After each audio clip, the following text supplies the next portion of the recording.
Hello, scholars. This is Mr. Myers on Lesson 4.5, Media and Advertising. As always, take good structured notes over our objectives. We'll be looking at the media in America, bias, advertising techniques, and then legal requirements for political ads.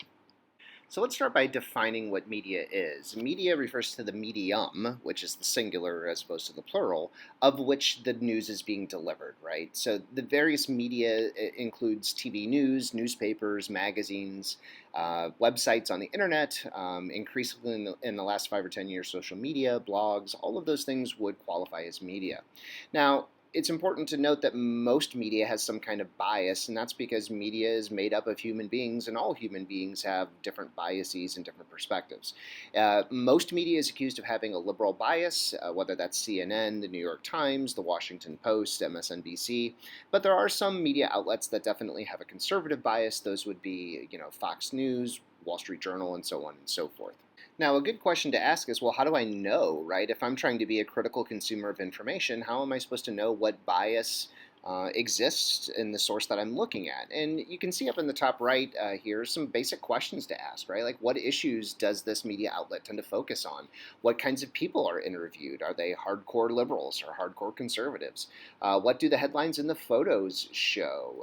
Does the news channel that you're watching at night make political jokes about what happened in the news that day? And if so, are they targeting one particular political party or candidate as opposed to another?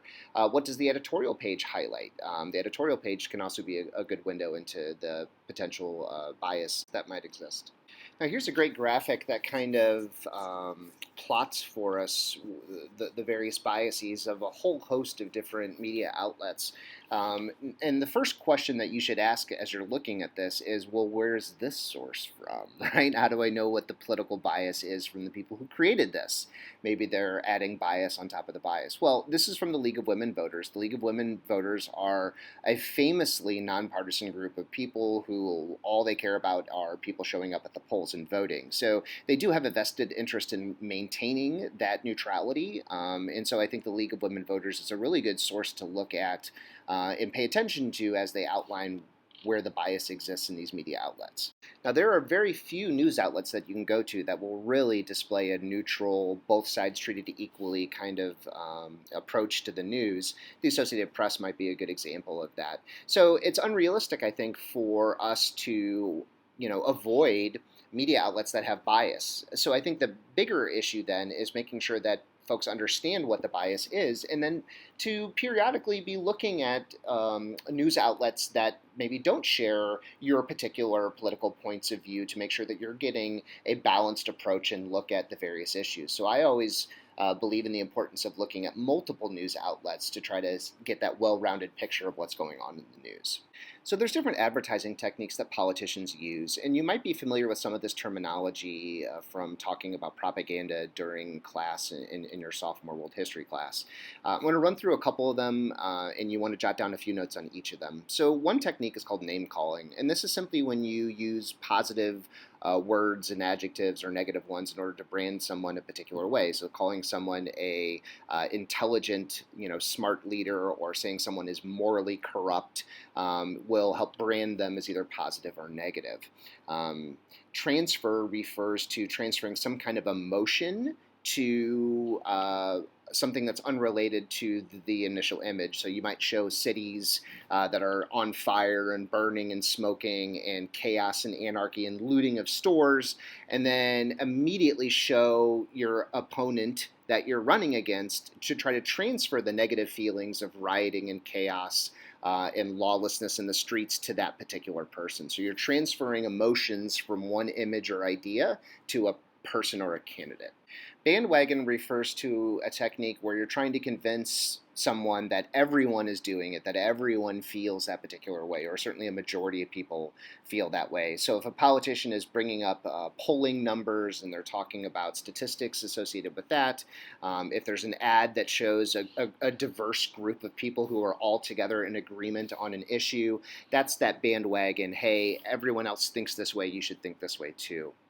Plain folks technique simply refers to, hey, common people like you and I also believe or support this thing. So, if you have a plumber or a teacher in a commercial who seems like an average Joe, and they're saying, hey, common people like you and I, should support this or should believe this, that can be an effective technique and is very similar to bandwagon.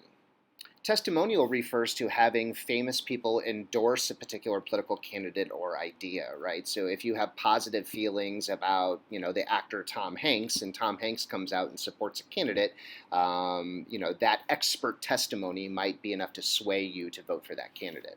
Card stacking is simply referring to highlighting all of the positive things about your candidate or your position and minimizing or not discussing at all the negatives. So you're kind of stacking the deck against the viewer by only focusing or highlighting on the positive or the negative. Generalities refers to having some kind of vague general message without any kind of specifics. The Barack Obama campaign in 2008 focused on hope and change. Those are terms that have positive connotations to them, but not a whole lot of policy behind them. Well, I like hope. Well, I like change, right? Donald Trump's Make America Great Again, right? Well, I want America to be great again. Again, lacking all specifics, but just has some kind of general message. And spin is so common, I would almost argue that it's not even really a technique. It's just something that happens all the time. Spinning refers to taking something positive about your opponent and saying, well, actually, here's why that's actually negative. Or taking something negative about yourself, well, I admit that, but then spinning it in a positive way. But actually, this is actually a good thing because of X, Y, and Z. So spinning just basically talks about manipulating something good about your opponent and making it bad, or something bad about you and making it good. Now, in terms of the legal requirements for ads, I'm not a campaign lawyer. I'm not super hip to election law, but there's just a couple basic things we need to know. Ads that are sponsored by a candidate or an interest group must disclose, that, right? They must disclose who's sponsoring it. So, I'm so and so, and I approve this message. You can see on the right a Joe Biden presidential campaign ad, and he discloses that it's from him. The name of the group can be vague, so it's possible to purposely name a group like Americans for Prosperity in such a way as people don't know if it's a liberal organization or a conservative one that's putting money behind a candidate or an ad, but they still have to be registered with the FEC, which controls all of the elections and regulates all of the money. Now, for some folks who are concerned about the amount of money involved in politics, in the last 10 years, they've been focused on something called dark money. Dark money refers to money that comes from 501c4 organizations, which are technically nonprofits. And these organizations are supposed to focus on social welfare issues as opposed to candidates.